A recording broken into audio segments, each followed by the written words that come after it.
Hola a todos, bienvenidos a este programa especial, crossover o programa conjunto entre el podcast Héroes de Guerra 2.0 y la Biblioteca de la Historia. Estamos aquí de nuevo reunidos para seguir ahondando en lo ocurrido en las cruzadas. A estas alturas ya habréis escuchado las dos partes de las que se compuso el programa de la Primera Cruzada. También habréis escuchado el programa que hicimos sobre las órdenes militares, que fueron digamos, los ejércitos o órdenes de voluntarios que combatieron en las cruzadas. Y también tendréis disponible el programa que hicimos sobre la figura del rey Balduino IV de Jerusalén, que fue apodado como el rey leproso. Así que ya tenemos a nuestras espaldas un buen puñado de programas sobre el tema, pero el amigo José Antonio Márquez, escuchando las peticiones de muchos de nuestros oyentes que han ido dejando sus comentarios y han ido solicitando seguir hablando de las cruzadas, pues me dijo que le apetecía seguir hablando de las cruzadas y como no podía ser de otro modo, pues estamos aquí para atender a las peticiones de nuestros oyentes. Así que para hablar de la Segunda Cruzada, tenemos con nosotros al artífice de todos estos programas, que es José Antonio Márquez, divulgador militar, experto en la Segunda Guerra Mundial y como ya habéis podido comprobar en los anteriores programas, pues también sabe mucho de este periodo histórico. Bienvenido, José Antonio. Hola, Gerión, ¿qué tal? ¿Cómo estás? Como siempre, un placer estar aquí y, como bien has comentado, atender la petición de nuestra querida audiencia. Ujú. Pues nada, es un placer. La verdad que nos lo pasamos muy bien con estos programas sobre las cruzadas. Sufrimos también un poco viendo las masacres que se cometieron en nombre de la religión, pero bueno, mira, es historia y ya pasó y nuestra misión es contarla y darla a conocer. Así que, si te parece, José Antonio, como he comentado anteriormente, ya hablamos sobre la Primera Cruzada.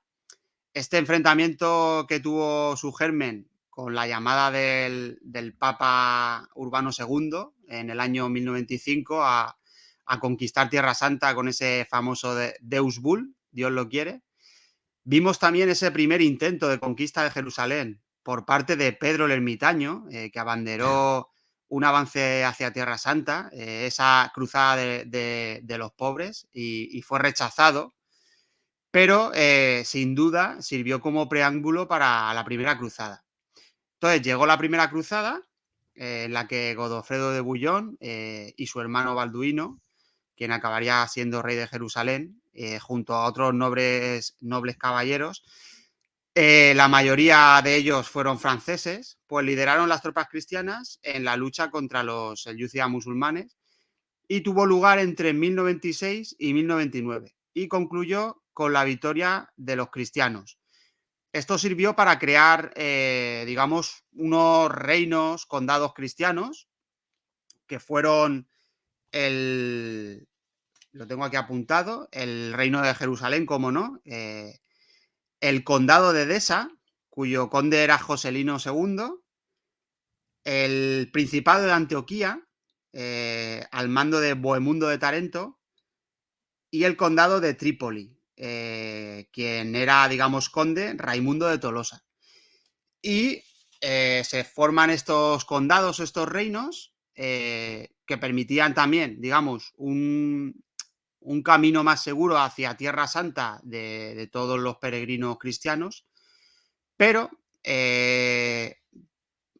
llega a más o menos medio siglo más tarde, concretamente en 1147, y tiene su inicio la denominada como Segunda Cruzada. Pero, José Antonio, ¿por qué comienza este enfrentamiento? ¿Por qué tiene su inicio la Segunda Cruzada? Pues es muy buena pregunta. El objetivo principal de la primera cruzada, tú bien lo has comentado, es la toma de Jerusalén. Los cristianos se marchan de Jerusalén y se quedan, hablando mal y pronto, cuatro gatos. Los reyes Mm. de Jerusalén, que se van sentando en el trono, tratan de hacer todo lo posible para aumentar la población.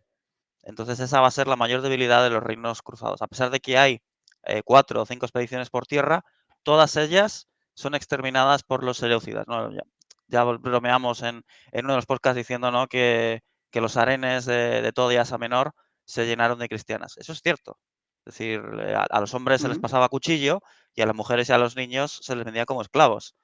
Es que es así, es que esta es la Edad Media ujú, donde la vida de una persona no vale nada. Y es más fácil acabar con los hombres y vender, como digo, a las mujeres y a los niños como esclavos. Esto pasó con todos ujú, los supervivientes de estas 4 o 5 expediciones terrestres. Están estos 3 reinos, 3 condados, vamos a llamarlos estados cruzados, pero tienen ujú, un problema, ese es el problema de la demografía. Entonces, estos reinos no van a estar tranquilos, porque van a estar combatiendo en todo momento contra el musulmán. Los 40 años que han pasado desde la toma de Jerusalén en 1099, los estados cruzados, más o menos, han podido ir sobreviviendo. ¿Por qué? Porque los musulmanes están divididos, no están los reinos cruzados no están rodeados por un solo enemigo musulmán, sino que hay una ujú. serie de principados, ciudades independientes y otra serie de grupos, y entonces no hay un poder homogéneo, un poder importante en la zona. Esto cambia Claro, en como 1040. como como también veremos, perdona que te interrumpa, también los cristianos durante las cruzadas, entre ellos mismos tuvieron también sus disputas y sus batallas. O sea que Exacto, hubo guerra, nos hubo luchas no entre nos los propios cruzados claro, y no nos hubo podemos muertes. imaginar claro, claro, no nos podemos imaginar, a los cristianos y a los musulmanes en aquella época como, digamos, 2 religiones unidas, que era uno contra otro, no. Ujú. Entre ellos mismos lo vimos a lo largo de la larga reconquista, de la península ibérica, que entre los cristianos se iban peleando, entre los musulmanes se iban peleando, incluso hacían alianzas entre cristianos y musulmanes para atacar a otros musulmanes, a otros cristianos, y esto, pues, Sí, sí, sí, sí. ocurrió también en las sucesivas Exacto, bueno, cruzadas. vamos a poner un único ejemplo, hay muchos a lo largo de las cruzadas, pero bueno, vamos a poner un ejemplo. Cuando Edesa es tomada por las tropas cristianas, ya sabemos, ¿no?, que allí se queda Balduino, el que luego sería Balduino I de Jerusalén. Entonces, Mm, Bohemundo de Tarento, que él había reclamado para sí la ciudad, envía un grupo de unos 80 hombres. Entonces, esos 80 hombres se les abren las puertas de la fortaleza, pero justamente cuando están entrando se les cierran las puertas por ambos lados, de tal forma de que son masacrados por tropas cristianas, bajo el mando de este hermano de Godofredo de Boirón. Entonces, eso causa graves molestias entre las tropas cruzadas, que luego, pues por eso, ¿no?, que fuerzan a este conde de Edesa luego, posteriormente, a salir y a participar en la toma de Jerusalén, pero más adelante. O sea, que hay muertes y combates mm, y traiciones entre los sí, estados cruzados. exactamente. Pues, entonces, ¿qué es lo que sigue ocurriendo? Bueno, tenemos a un tipo que digamos que toma las riendas de los musulmanes en la zona, pero viene de Mosul. O sea, Ujú, viene un poquito de lejos, para que nos hagamos una idea de Irak. Entonces, este hombre es Zengi, que es el Atatürk de ujú, Mosul, que además, bueno, más adelante, bueno, consigue tener un poco de influencia sobre Siria y acaba haciéndose con Alepo. Entonces, este tipo combate contra el estado cruzado más débil. ¿Cuál es el estado cruzado más débil? El más oriental, el condado de Odesa. Aparte de ser el más grande, aparte de ser el más oriental, por así decirlo, ¿no? Es decir, que tiene más ciudades y más territorios al este, es el más atacado. Es el más atacado por el enemigo. Y hay varias batallas a las que no vamos a hacer mención, obviamente, porque si no estaríamos aquí horas y horas. Los cristianos son derrotados. Son derrotados y hay ocasiones en las que Joscelino e incluso su sucesor son capturados por el enemigo. Esto ocurre en 2 ocasiones. Entonces, finalmente, bueno, después de pagar grandes rescates de estas derrotas, ¿no?, que van sufriendo los estados cruzados, principalmente Odesa, llega un momento en el que eh, el conde es más o menos como engañado para que salga con sus tropas de Odesa, y entonces llega Zengi corriendo, sitia la ciudad y Odesa cae. Sí es cierto que ujú, no toma todo el condado, sino que toma el núcleo principal, ¿no?, que es Odesa y algunas ciudades que están cercanas a Odessa, sí, el conde de turno, ¿no? Se queda con una pequeña franja de territorio al Ujú, sur de lo que antiguamente era el condado de Edesa, y eso es todo. Pero claro, esto es una gran inyección de moral para los musulmanes, porque los musulmanes han estado perdiendo batallas ujú, durante 40 años.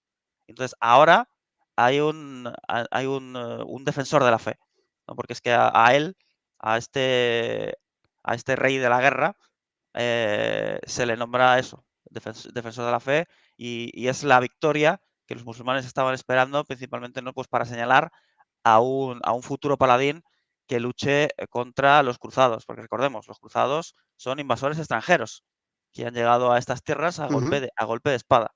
Y entonces ahora los musulmanes tienen un paladín. Ese paladín se llama Zengi, el Atatep de ujú. Mosul. Esto ocurre en Antes, 1145 ujú, sí, sí. y es cuando llega Sí, el perdona, momento José de Antonio, la mira, cruzada. vale, antes de continuar con este personaje, para que los oyentes se hagan una idea, bueno, pueden googlear la Segunda Cruzada, ver mapas, pero para el que no ahora mismo no pueda, pues le vamos a hacer una pequeña descripción de cómo estaba, digamos, el mapa político en ese momento. El Imperio Bizantino controlaba gran parte de lo que hoy es Turquía, y prácticamente toda la costa sur del Mar Negro. Eh, el condado de Edesa era de los únicos, bueno, el único de los condados o reinos que se habían creado tras la Primera Cruzada que no tenía acceso al mar. Estaba en el interior de lo que actualmente es Turquía. Tocaba, digamos, territorio que hoy día es Siria, algo de Irak, pero prácticamente la práctica totalidad del condado de Esa tocaba lo que es Turquía, estaba en el interior de la actual Turquía. El Principado de Antioquía, digamos, que está en la costa siria, al sur del Principado de Antioquía estaba el condado de Trípoli, también en la costa de Siria, tocando, digamos, el norte de Israel, del actual Israel, y el reino de Jerusalén, pues coincide bastante con lo que hoy día es el territorio de Israel. Entonces está así la cosa. El reino de Jerusalén, condado de Trípoli, Principado de Antioquía tenían acceso al mar. Yo creo que esto también sería importante en un momento dado para recibir población o en un momento dado ayuda, pero el condado de Edesa tenía contacto con el Principado de Antioquía, pero todo el resto del territorio estaba rodeado por los selyúcidas que se estaban ya expandiendo por lo que es la península de Anatolia. Exacto, exacto. De hecho, bueno, mirar, o sea, si los oyentes tienen la ocasión, que le echen un vistazo a un mapa y verán que efectivamente Edesa, pues era la pieza que tenía que caer tarde o temprano, porque es la que más Mm, territorio tenía lindando con el enemigo. Es que básicamente es que estaba rodeada, o sea, era cuestión de tiempo. ujú, exactamente. Bueno, seguimos con este personaje. Sí, claro, claro, por supuesto. Bueno, pues ya los musulmanes tienen un nombre fuerte, que es este Zengi, que es nombrado al-Nasir, defensor de la fe, ¿no? Tanto que nos Mm, suena, ¿no? Luego, ¿no? Cuando le decimos cera al al-Nasir sí, de turno en las Navas de Tolosa, ¿no? Pues bueno, como vemos es un título muy, muy utilizado en el mundo musulmán. Bueno, pues este Al Zengi, Nasir, sí, bueno, Miramamolín, mira, ¿no? Lo que los exacto, castellanos llamamos Miramamolín, mira, Molina, que es, exacto. digamos, el príncipe de los creyentes. Exacto, exacto. Defensor de la fe, bueno, como queramos llamarlo, ¿no? Tiene varias acepciones. Pero sí, este Zengi ha sido señalado por el mundo musulmán para cumplir eso, ¿no? La voluntad de Alá, que es expulsar al infiel.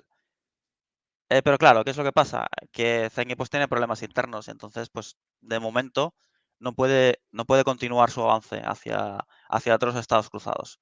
Y aquí es cuando algunos peregrinos empiezan a llegar ya a Europa y luego también, pues bueno, obviamente los Estados Cruzados envían diferentes embajadas al Papa. Y entonces aquí es cuando el Papa dice, ostras, que hemos perdido Odessa. Pues nada, voy a convocar una nueva cruzada. Y convoca la cruzada, ¿no? Con una bula papal, que es la bula Quatum Praedesores. Bueno, ¿qué es lo que pasa? Que al Papa no le hace caso ni el tato.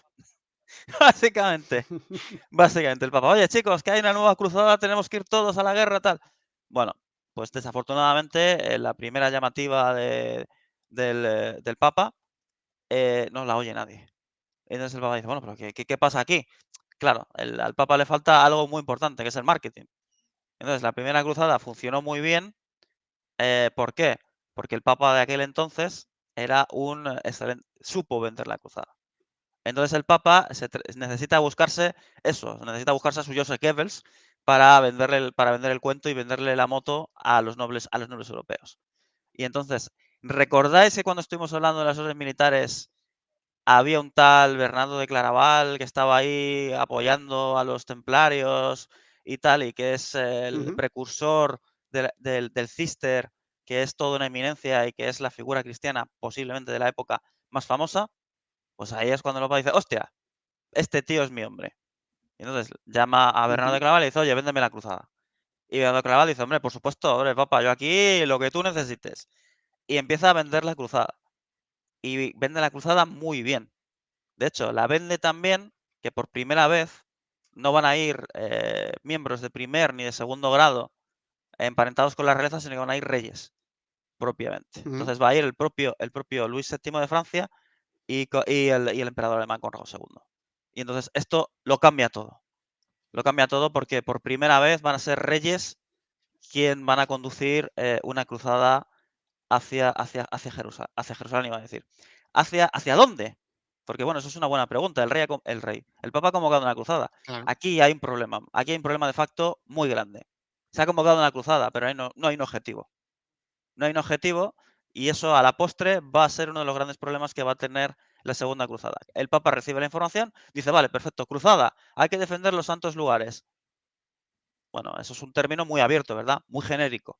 Entonces, cuando mucha gente abraza la Ujú, cruz, dicen, vale, de acuerdo, nosotros vamos a jurar los votos porque el Papa, todos los beneficios que se concedieron en la primera cruzada se van a conceder en esta segunda. Absolución de los pecados, protección de tus tierras en caso de que acudas a la cruzada, si tu vecino, el de al lado, ataca tus tierras, pues entonces el Papa le va a excomulgar, etcétera, etcétera. O sea, todos los beneficios que ya vimos en la primera cruzada y no vamos a entrar en detalles otra vez en eso. Entonces el rey toma la cruz, el rey de Francia, el rey, el emperador de Alemania. Luego también hay otros nobles que están en la península ibérica. Y entonces aprovechan un poco el tirón para que el propio Papa pues extienda también la bula de cruzada en España. ¿Vale? Concretamente, bueno, hay varias acciones de varios ujú, cruzados de, de otros factores de otros cruzados, ¿no? Principalmente en Portugal y en el sur de España. Digamos, no vamos a entrar en eso porque daría para otro podcast, que sería la segunda cruzada en España, que si quieres, pues bueno, otro día lo podemos ujú, tratar, pues es un tema muy interesante y poco estudiado. ujú, Y entonces, pues bueno, tenemos finalmente a dos reyes y una gran cantidad de nobles que van a participar en eso, en esta cruzada. Pero el problema que tienen de base es que no hay un objetivo claro.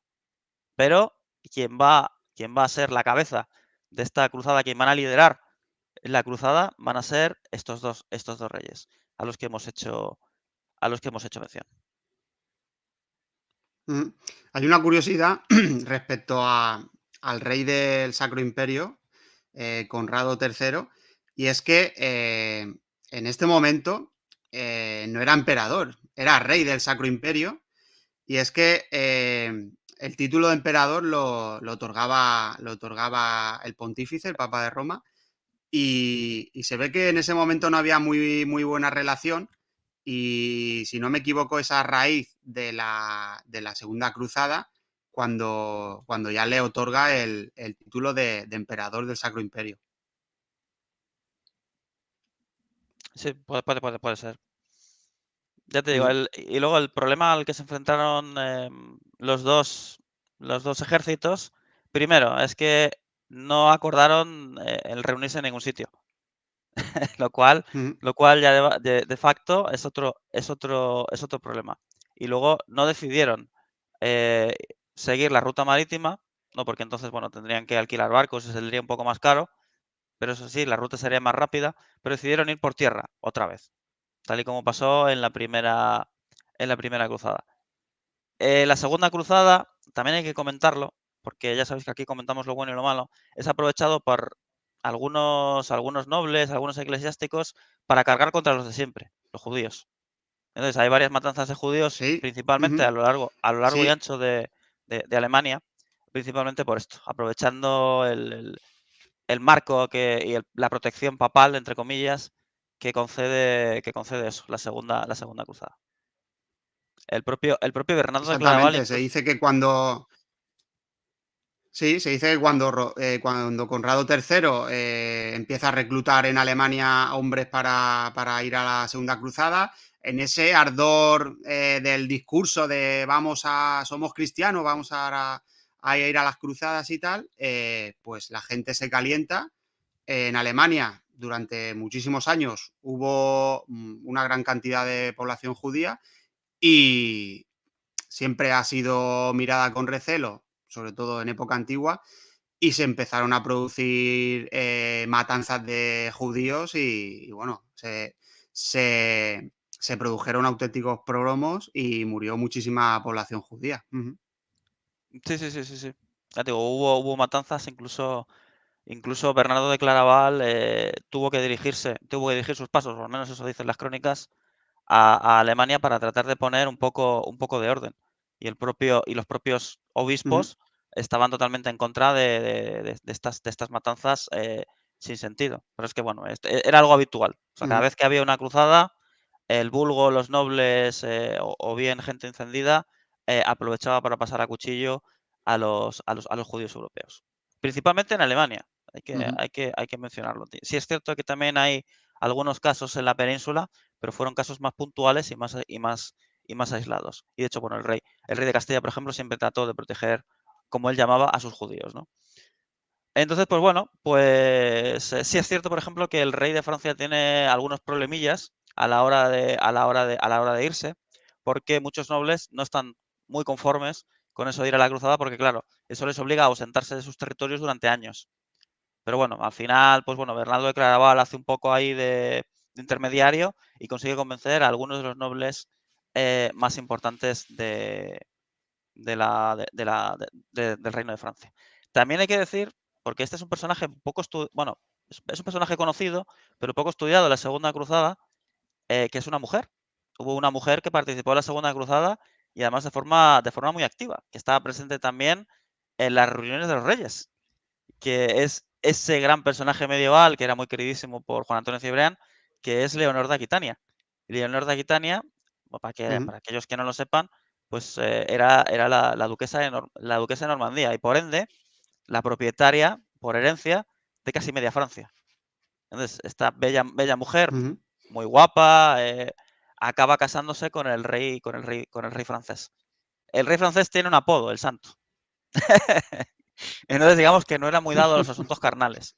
Cosa que Leonor era todo lo contrario. Leonor era una mujer joven, una mujer que creía en el amor cortés, porque de hecho todo el rollo del amor cortés surge principalmente en la corte de Normandía. Y entonces ella pues crece en ese ambiente, ¿no? De hecho, incluso, pues bueno, una de sus hijas es considerada, ¿no?, como la primera poetisa de Francia, ¿no? Para que nos hagamos una idea del personaje del que estamos tratando. Pues ella, pues por mis ovarios, voy a la cruzada. Yo también quiero tomar la cruz. Y vemos un caso inusual en las cruzadas, que es la reina acudiendo, acudiendo junto con su esposo a la cruzada. Sí es cierto que en todas las cruzadas siempre iban mujeres, pero nunca de la importancia de una reina, y además de la duquesa de Normandía. Y claro, a ver, es que hay que tener en cuenta también que había nobles normandos en la cruzada. Entonces, claro, quizás no lo sabemos a ciencia cierta, pero quizás el 20, 30, 40% de las tropas del ejército francés que acudieron a la cruzada rendían pleitesía a la reina, porque la reina era su señor feudal. Sí, era también el rey de Francia por casamiento, pero esos nobles rendían las cuentas, por decirlo de alguna manera, a Leonor, ¿no? Entonces, tenemos ese toque femenino en la cruzada que luego dará también muchos problemas, tal y como iremos viendo más adelante, ¿no? Exactamente. Eh, Has hablado de Senki, pero no sé si me adelanto mucho, pero Senki no llegó a participar, digamos, en sí en la Segunda Cruzada porque fue asesinado antes, ¿no? Si no me Exacto, equivoco. exacto. Zengi, a ver, para poder construir el pequeño imperio, reino que él construyó, había que ser, con todas las palabras, un hijo de puta. Entonces, Zengi, pues sí, era un tío muy cruel, muy sanguinario, pero claro, era necesario. Bueno, aparte, bueno, es que estamos en el siglo XII. O sea, ¿qué reino era sanguinario y brutal con sus enemigos, no? Entonces, sí, efectivamente, acaba siendo asesinado por uno de sus criados, y aquí es cuando aparece su hijo, que su hijo es el que hereda todo el territorio y toda la fuerza que su padre ha ido atesorando con los años, Nur al-Din, y Nur al-Din va a ser el hueso duro al que se van a tener que enfrentar los cristianos en esta segunda cruzada. No pueden hacerlo con Zengi porque, como bien has comentado, pues el pobre Zengi muere ahí asesinado ahí en su cama, el pobrecillo. Y nada, pues ahí está su hijo para continuar la guerra de la misma forma o mucho peor que su padre, desde luego. Y Nur al-Din es visto como eso, es Exactamente. como un paladín de la fe.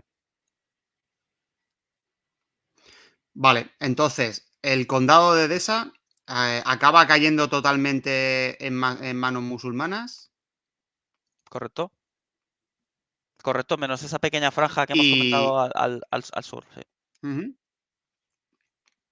Vale, y entonces la respuesta es el llamamiento a la Segunda Cruzada. Vale, ¿cuál Es es el movimiento de los cristianos? Empiezan a reclutar tropas tanto en Francia principalmente y en Alemania y se dirigen a Tierra Santa, ¿no? Por el camino, obligatoriamente, si no van por mar, tienen que pasar por el Imperio Bizantino. Exacto, el Imperio Bizantino, que tenía muy mala fama en base a lo que ya vimos en la Primera Cruzada. Entonces, bueno, aquí hay otro emperador, y este mismo emperador trata de hacer exactamente lo mismo que hizo su antepasado Alejo II, que sí, sí, sí, bueno, ¿quieres pasar al otro lado? Pues bueno, júrame fidelidad. Y entonces, bueno, tampoco le funcionó muy bien. Y claro, pero en esta ocasión los cruzados, ¿qué es lo que hacen? Empiezan a saquear territorio bizantino. Aquí, esta vez, los cruzados, primero, tenían el recuerdo de la mala fama que tenían los bizantinos durante la primera cruzada. Y bueno, esa traición que vimos en la primera cruzada, no sé si os acordáis, cuando los cruzados van a asaltar una primera ciudad y luego esa ciudad es comprada y es rendida a los bizantinos. Ese fue, ¿no? el punto, ¿no? Que hizo que los cruzados de la primera cruzada dejaran de colaborar con los bizantinos. Pues esa traición, claro, es que esto para estos cruzados fue ayer, porque eso pasó hace solo 40 años. Entonces, muy seguramente hay hijos y descendientes de los primeros cruzados en la segunda cruzada. Entonces, Ujú. saben de todas estas historias y dicen: "¿Qué? ¿Que va a negociar no sé qué? No, no, no, no, no, vamos a saquear Grecia, que está muy bien, porque vamos a necesitar suministros", cosa de la que tampoco, ¿no?, pues, se preocupaban demasiado los reyes de Francia y los reyes de Alemania. Y entonces el pobre emperador lo que trata de hacer es quitarse de encima lo antes posible a los ejércitos cristianos. Entonces, lo que hace es enviarlos para el otro lado. Pero, a pesar de esto, eh, el propio emperador les aconseja que no vayan por tierra, que cojan barcos, que alquilen barcos y que se dirijan a Tierra Santa por barco, porque es la opción más viable. Pero deciden no hacerlo. Y en lugar de cruzar todos juntos, es decir, franceses y alemanes, lo hacen primero los alemanes y luego los franceses. Bueno, los alemanes son derrotados en Asia Menor por los turcos seleucidas. El propio Conrado llega a ser herido de gravedad y es enviado a Constantinopla. y por lo tanto, pues bueno, ya hay una gran cantidad de hombres, pues no, que ya se pierden. El rey de Francia no aprende la lección. Y el rey de Francia hace exactamente lo mismo. Cruza el estrecho, cruza el estrecho del Cuerno de Oro y llega a Asia Menor. Tiene alguna pequeña victoria menor, pero es finalmente derrotado otra vez. Y también tiene que irse, bueno, lamiéndose las heridas como aquel que dice. Entonces, finalmente aprenden la lección y se dirigen a Antioquía. Y entonces, en Antioquía es cuando finalmente ya están unidos los restos, porque recordemos, ¿no? Los cristianos han sufrido ya sendas derrotas, a los restos del ejército francés y a los restos del ejército alemán. Ya algunos nobles, ¿no? Del reino de Jerusalén se han reunido con los nobles que forman esta segunda cruzada. Entre ellos está el conde de Trípoli. El conde de Trípoli, quiero recordar, sí. Raimundo, que es pariente de la reina de Francia. Y empieza a correr un rumor Ujú, que dice que la reina de Francia se está acostando con su tío. Y entonces eso, en un principio no le gusta demasiado a Conrado, pero Conrado poco a poco, pues, se empieza a creer estas historias y poco a poco, ¿no? Las diferencias empiezan a crecer aún más, si cabe, entre las propias fuerzas cruzadas, entre franceses y alemanes. exactamente. Pues mal vamos si nos peleamos entre nosotros cuando realmente hay un enemigo común enfrente. Pero bueno, eh, después de arribar a Antioquía y, y, digamos, tener estos enfrentamientos y estos desacuerdos, ¿cuál es, digamos, el siguiente movimiento? Bueno, pues el siguiente movimiento es reunirse y hablar, porque recordemos, la cruzada no tiene un objetivo claro.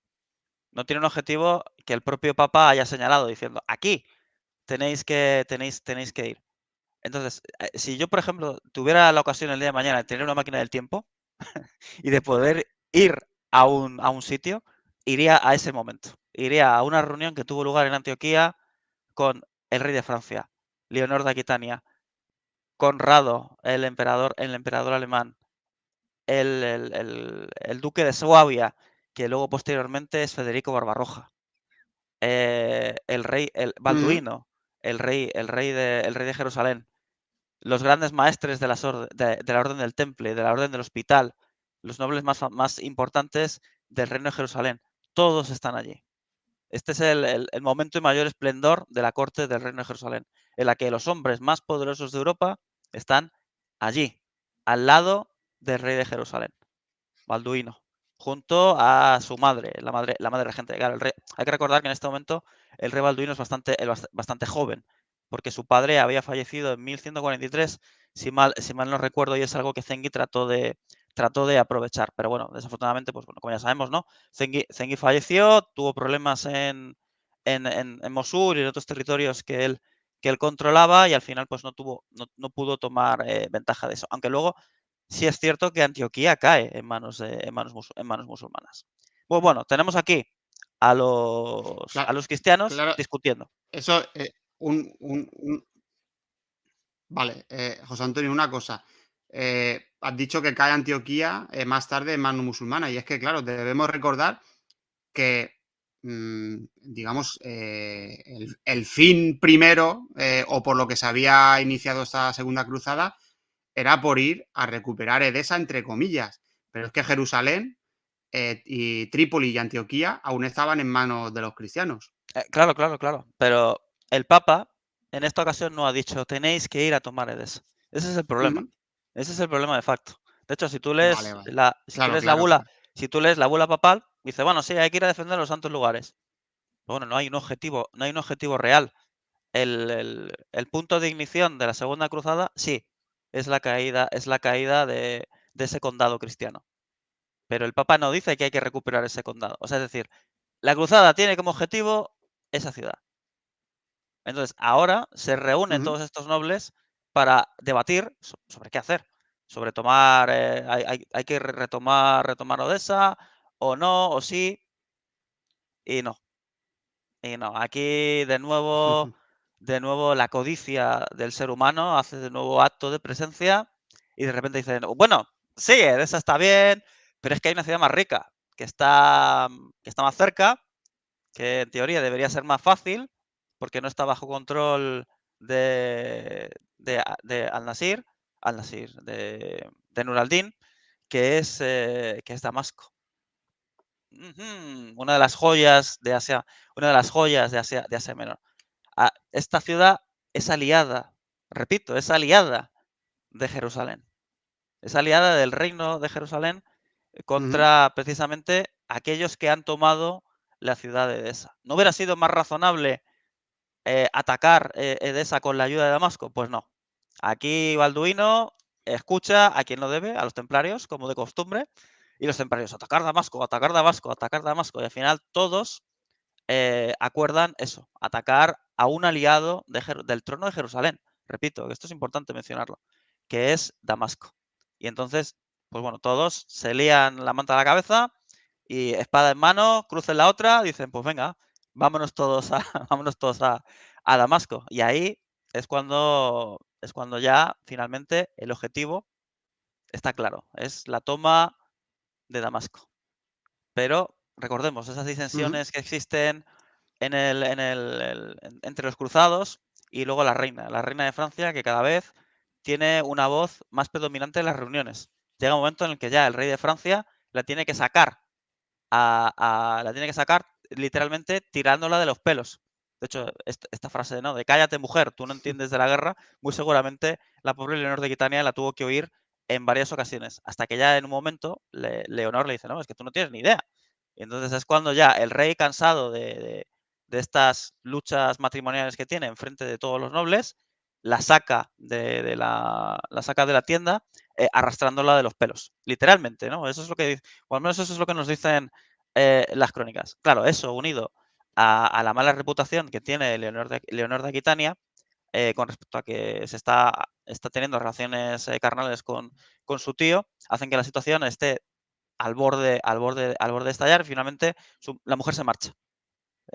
Leonor de Aquitania se marcha Ujú, a pedir el divorcio al Papa. Entonces, bueno, Leonor, digamos que desaparece de la escena, pero esa toxicidad, que esta relación tóxica entre los reyes de Francia existía, ha salpicado la reputación del rey francés. Y, como digo, esos problemas y esos roces entre franceses y alemanes son muy, muy, muy, muy patentes. Entonces, el ejército cruzado no actúa como una única entidad. Los franceses van a hacer la guerra por su lado, los alemanes van a hacer la guerra por su lado, entonces, ¿qué es lo que vamos a tener? Vamos a tener un ataque a la ciudad de Damasco, pues cada uno por su lado, por así decirlo. Y entonces eso, desde mi humilde punto de vista, va a causar la gran debacle cristiana en Damasco. exactamente.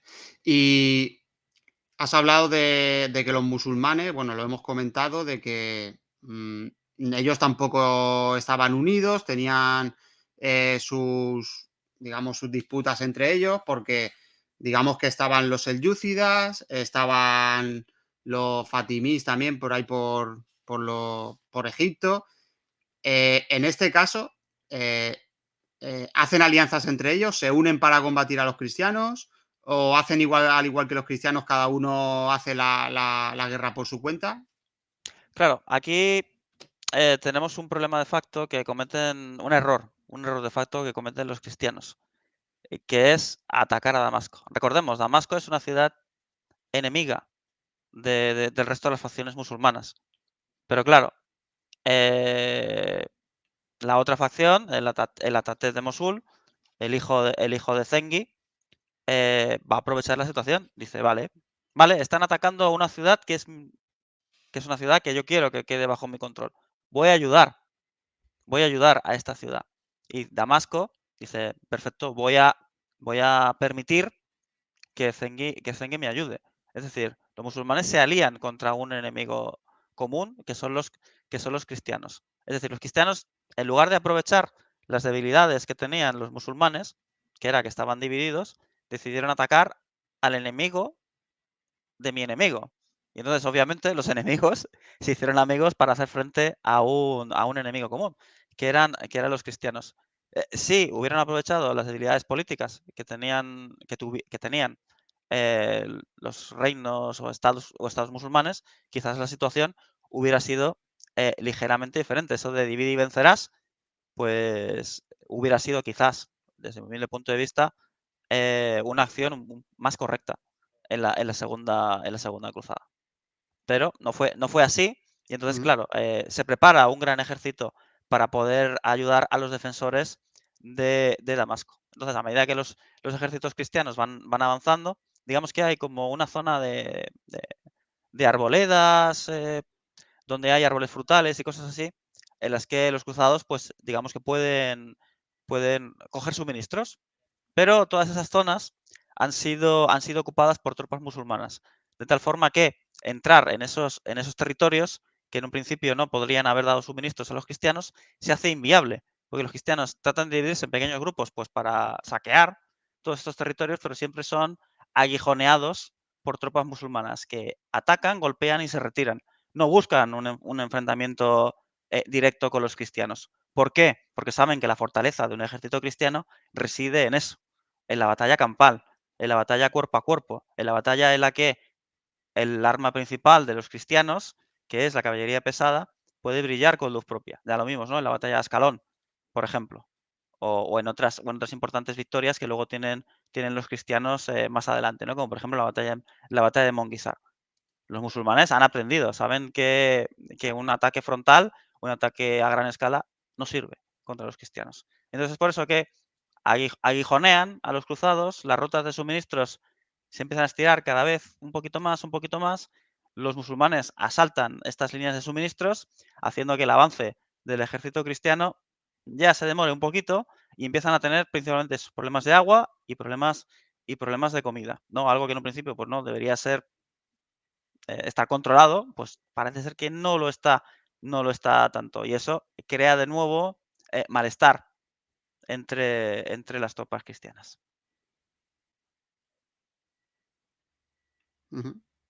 Vale, ¿y cómo sigue esta batalla? Al final se produce un sitio, ¿no? Sí, Se sitia la ciudad. efectivamente, los cristianos consiguen llegar a Damasco, ¿no? Entonces, estos huertos, ¿no? Que ya hemos estado hablando, no los consiguen tomar gracias a la caballería musulmana, ¿no? Que, pues bueno, hacen pequeños ataques para hostigar al enemigo en esas trayectorias.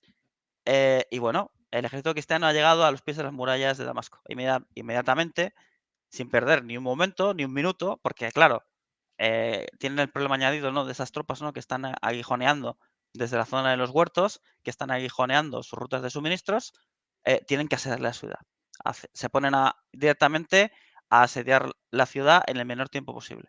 Entonces, bueno, eh, hay disensiones entre los cristianos que no se ponen de acuerdo sobre sobre en qué zona asediar la ciudad o no. Esto les obliga a Mm, movilizar el cerco hacia el lado este. Porque claro, no sé muy bien por qué tenían la falsa impresión de que Damasco podía caer en cuestión de días, en cuestión de horas. Entonces, se ven que, que en el momento en el que ya empiezan el asedio, va a ser una serie de semanas. Es posible que incluso de meses. Un tiempo que el ejército cristiano no tiene. ¿Por qué? Porque Nur al-Din viene con un gran ejército desde Mosul. El ejército cristiano, recordemos, ujú. no está completo, ha sufrido varias derrotas. El ejército cristiano está desmotivado. El ejército cristiano ha sufrido derrotas y pérdidas en estas luchas contra la caballería musulmana en la zona de los huertos, donde han tratado de aprovisionarse. Entonces, todo esto causa un gran malestar a los cristianos que finalmente hace que levanten el asedio en solamente 4 días. No aguantan más tiempo. 4 días. O sea, es una auténtica, vamos a Claro. decirlo así, vergüenza para los reyes. Para el rey francés y el rey alemán. Sí, Dicen, bueno, nos tenemos sí, que retirar en solo 4 días. 4 días, claro. Sí, sí, Gerión. Es que imagínate, o sea, te recorres, estás durante año y medio recorriendo camino hacia Tierra Santa, llegas allí, te venden la moto de que Damasco no está fortificada, de que se puede tomar, de que es una pera en dulce que la puedes coger y agarrar con la mano. Tus tropas empiezan a tener hambre, empiezan a tener sed. El tipo con el que al que supuestamente vas a combatir, resulta de que su mujer le está poniendo los tochos y que se hace llamar el Santo. ¿Vale? Y dices, bueno, y que luego además su mujer le está recriminando en las reuniones. No, no, no, pues esto no deberías hacerlo así. Esto deberías hacerlo de esta forma. Entonces ya te quedas así un poco con la mosca detrás de la oreja, ¿no? Y luego, si además a todo esto le sumamos que de repente oyes rumores de que un gran ejército musulmán se está acercando y tus tropas están cansadas, hambrientas y sedientas, lo mejor que puedes hacer es levantar el chiringuito y esperar otro mejor momento. Desafortunadamente, tal y como veremos, ¿no?, ahora en el capítulo final de este podcast, ese momento nunca acabaría llegando, al menos en la Segunda Cruzada. Exactamente. Pues nada, digamos, obtienen esa derrota los cristianos en Damasco y ¿qué hacen? ¿A dónde se dirigen los derrotados? Bueno, pues llegan a Jerusalén. Entonces llegan a Jerusalén y bueno, hay disensiones, malestar entre líderes cruzados y bueno, claro, ahora llega el momento de hacer lo que hacemos todos. ¿Es tu culpa? ¿No? De cuando somos niños pequeños, ¿no? Y estamos todos echándonos la culpa sobre quién ha robado el caramelo o sobre quién ha hecho tal trastada Mm, cuando está mamá preguntando, ¿no? Bueno, ¿quién ha sido? Bueno, pues esto lamentablemente, pues también ocurría en el siglo XII. El rey de Francia le echa la culpa al rey alemán, al emperador alemán le echa la culpa, le echa la culpa al rey francés, el rey de ujú, Jerusalén le echa la culpa a los templarios le echan la culpa a los hospitalarios y así sucesivamente. Obviamente no hay un culpable real, porque es un cúmulo de circunstancias que les ha obligado a levantar el cerco. Pero nadie quiere asumir la derrota y todo el mundo quiere buscar culpables donde no los hay, porque la culpa, desde mi humilde punto de vista, es conjunta. Es conjunta, es tanto del rey francés como del rey alemán. Eso de las prisas por querer llegar antes que el otro y, por lo tanto, eres derrotado por los seleucidas, por los turcos. El rey del francés no aprende y hace exactamente lo mismo. Luego se reúnen en Antioquía, en lugar de tratar de recuperar Edesa, deciden dirigirse hacia Damasco y Damasco, aliada de Jerusalén, pasa al otro bando. Y cuando Nur al-Din claro. llega con su ejército, ¿qué hace Damasco? Le abre las puertas a Nur al-Din. Y Damasco pasa a formar parte Ujú, del imperio de Nur al-Din, porque él es el salvador, comillas, comillas, de la ciudad. Y entonces todos ya no son enemigos, son todos, están todos ahora bajo el auspicio del paladín, del mundo musulmán, que es Nur al-Din. Básicamente, lo que hicieron los cruzados con la segunda cruzada fue regalarle Damasco a Nur al-Din. Eso fue lo que hicieron. Hicieron exacta- que los musulmanes se aliaran entre sí, en lugar de todo lo contrario. Fue un fracaso de los cristianos. Al final no se consiguió nada de lo que se pretendía, aunque ya has comentado, perdón, que realmente no se sabía lo que se iba a hacer. O sea, partieron hacia Tierra Santa sin saber realmente o sin tener un objetivo claro que tenían que conquistar o contra quién tenían que combatir.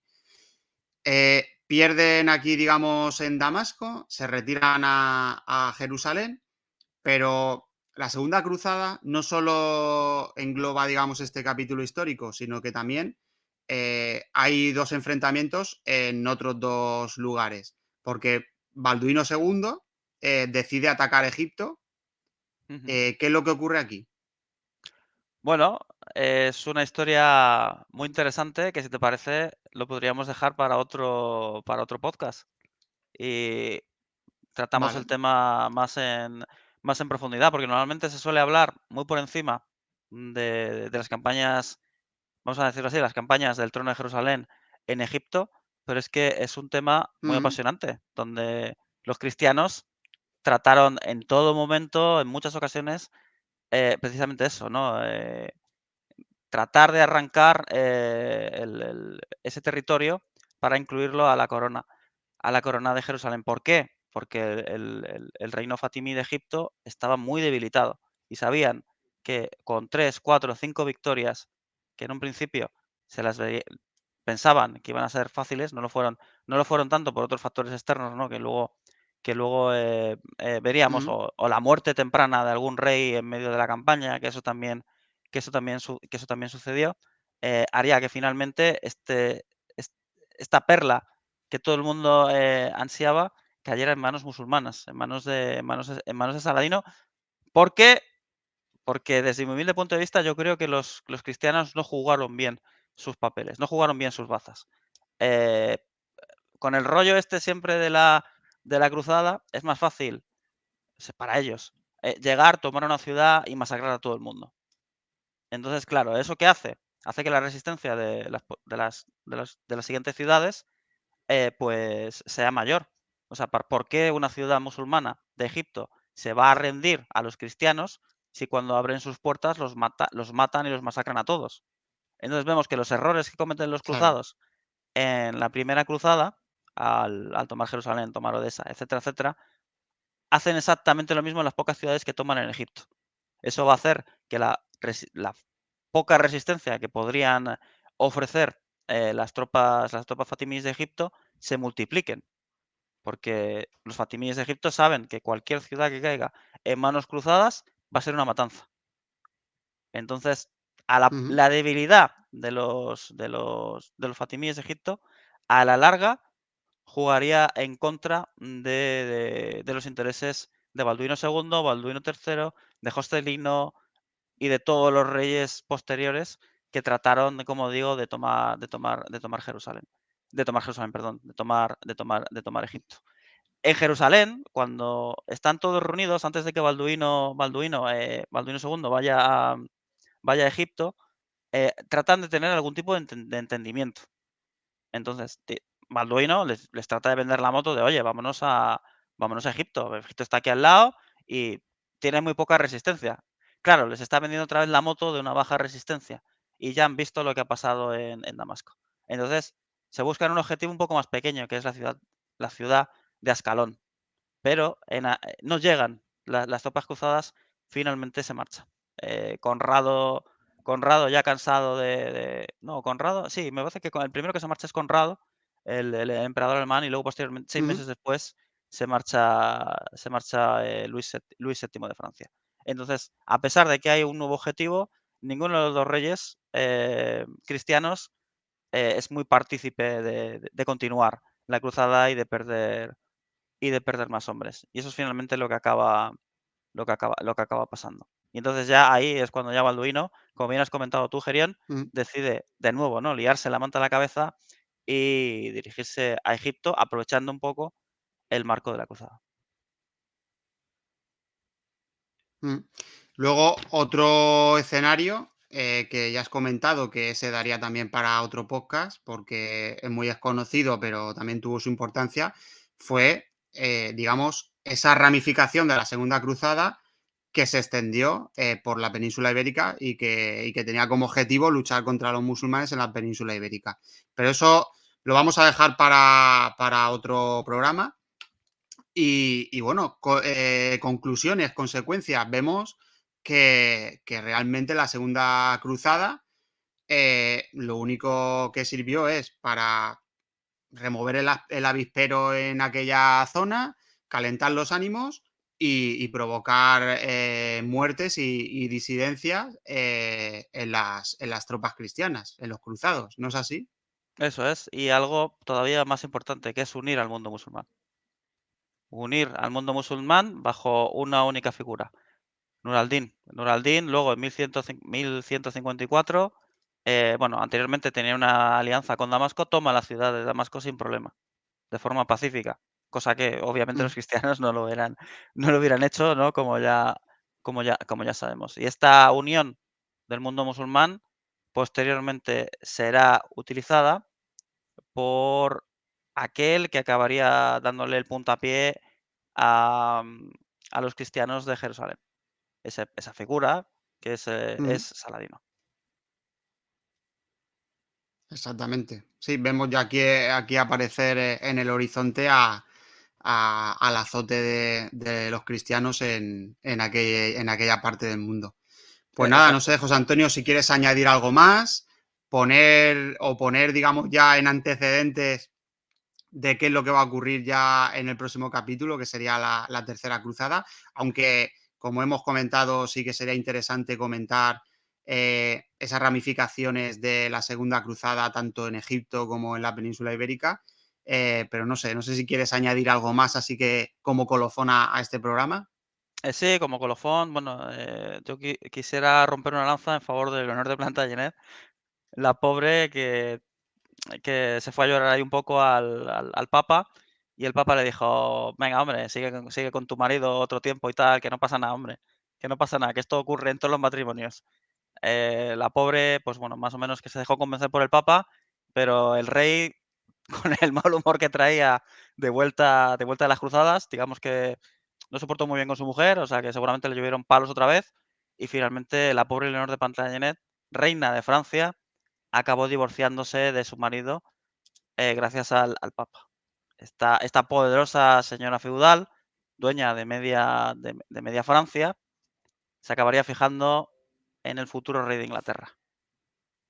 Y esto Ujú. solamente, o sea, es decir, solo porque el rey de Francia trató mal a su mujer y luego esta al final acabó encaprichándose de un chavalillo muy guapísimo de 18 años, eh, el rey de Fra del rey de Ingefran el rey de Inglaterra, que acabó casándose con él, esto acabaría desencadenando en la guerra de los 100 años por el control de Francia.